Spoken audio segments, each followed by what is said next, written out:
Alright, here's a tutorial on how to use this. Apologize if I'm shaking. Snowflake up at the top is AC, the mode button right here. That scrolls through the different modes. You hit mode again, that's dehumidify. Hit mode again, that's fan only.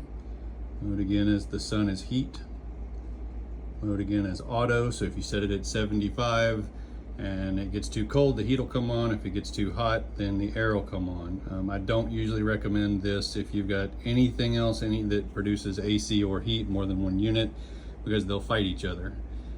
So I only ever recommend AC and heat. So snowflake, that one, and then the sun. Temperature, up and down. You've got turbo, that's just the fan on the highest speed. You see these bars right here scrolling, that is your fan speed. If they're scrolling, it means it's on auto. That's where I usually leave it. It's personal preference, but that's where the unit will operate the most efficient. But if you hit the fan button, you've got one bar is low, medium, high, higher, highest, and then one more time, or if you hit the turbo button, you've got the little strongman right there, it'll be turbo. Turbo does not stay on all the time. If you hit it, it will eventually turn off. It's just a safety feature, just to prevent the unit from wearing out. So hit the fan again, keep it on auto. Swing up and down, swing up. If you notice the little icon that just popped up here at the top right, that's your, the front vent will move up and down. It'll circulate the air in the room. If you hit the bottom, then that's this other little icon. That's little louvers inside that will scroll left to right. What you'll notice more than anything else is that every time that I hit any button, there's no beeping, there's no noise, and that's because I'm not pointing it at the AC.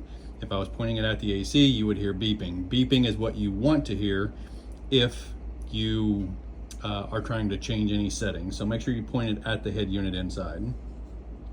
I don't use mute, eco, timer, sleep, I feel. Display will shut the display off that's on the head unit itself. So if I turn this over now and I hit the down button, you hear that beep,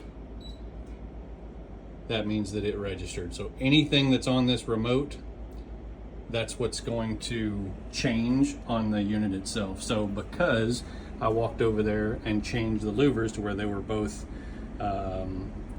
both on, you can see now you've got the louver, the big louver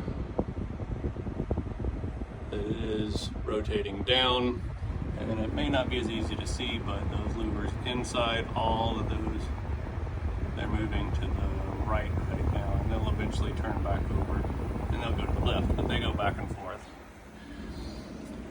So that's operations, how it works. The only maintenance that's required is if you come over here, hit the little lip right there, pop this out, don't push up, only bring this out. There's two filters inside here.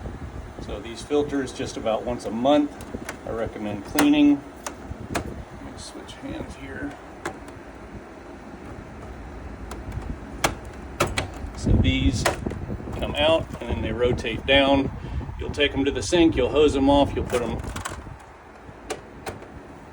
fling them a few times just to get the water off of them, stick them back in there. There's two filters. Do it about once a month. You may not need to do it as often as once a month, but tap that back down, close it up, and that's it as far as maintenance goes.